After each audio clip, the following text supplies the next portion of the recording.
أشهد أن لا إله إلا الله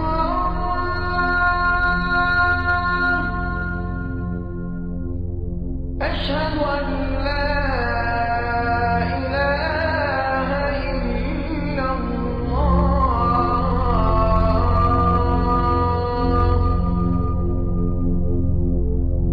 أشهد أن محمدا رسول الله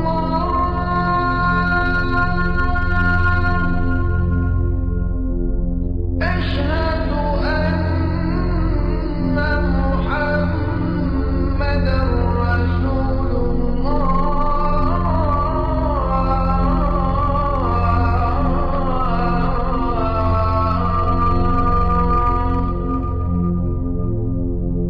حي على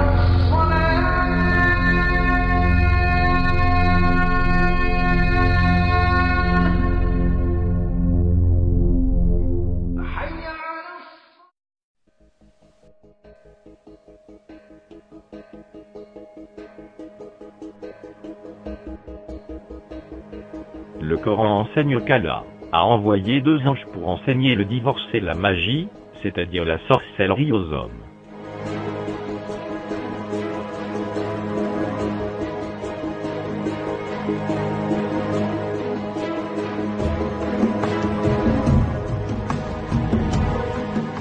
Et ils suivirent ce que les diables racontent contre le règne de Sulayman, alors que Sulayman n'a jamais été mécréant, mais bien les diables. Ils enseignent aux gens la magie, ainsi que ce qui est descendu aux 2 anges, Harut et Marut, à Babylone.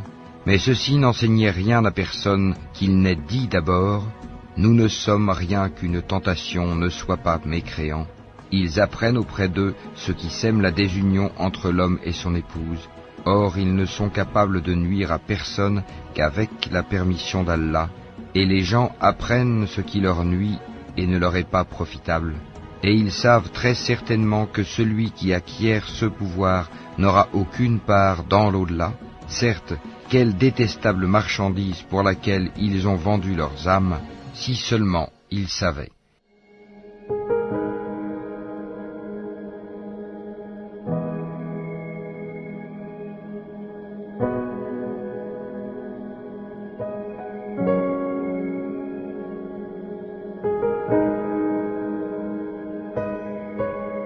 Prenez donc garde en votre esprit, et qu'aucun ne soit infidèle à la femme de sa jeunesse. Car je hais la répudiation, dit l'Éternel, le Dieu d'Israël.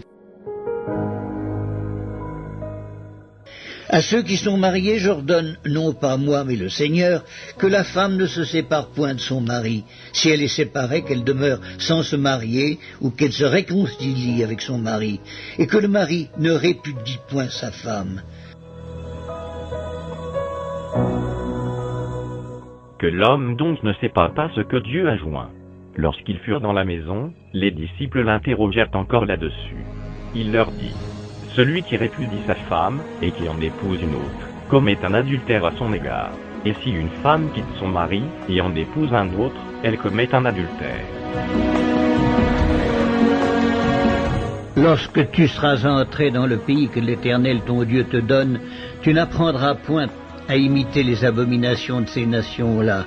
Qu'on ne trouve chez toi personne qui fasse passer son fils ou sa fille par le feu, personne qui exerce le métier de devin, d'astrologue, d'augure, de magicien, d'enchanteur, personne qui consulte ceux qui évoquent les esprits ou disent la bonne aventure, personne qui interroge les morts. Car quiconque fait ces choses est en abomination à l'Éternel, et c'est à cause de ces abominations que l'Éternel ton Dieu va chasser ces nations devant toi. Tu seras entièrement à l'Éternel ton Dieu, car ces nations que tu chasseras écoutent les astrologues et les devins, mais à toi l'Éternel ton Dieu ne le permet pas. Reste donc au milieu de tes enchantements et de la multitude de tes sortilèges, auxquels tu as consacré ton travail dès ta jeunesse.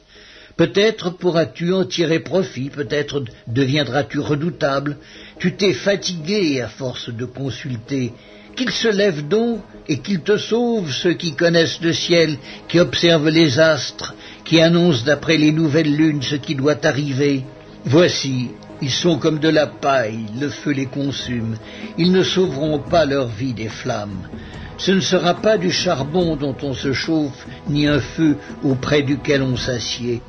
Tel sera le sort de ceux que tu te fatiguais à consulter, et ceux avec qui tu as trafiqué dès ta jeunesse se disperseront chacun de son côté.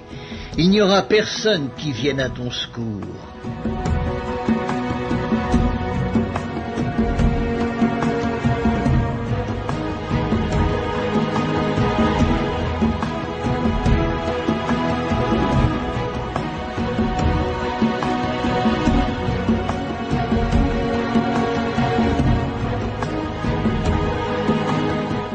Sans aucun doute, Allah, c'est Satan lui-même, origine du mal sur terre. Allah fait donc ainsi de tous les musulmans, des sorciers qu'ils le sachent ou non.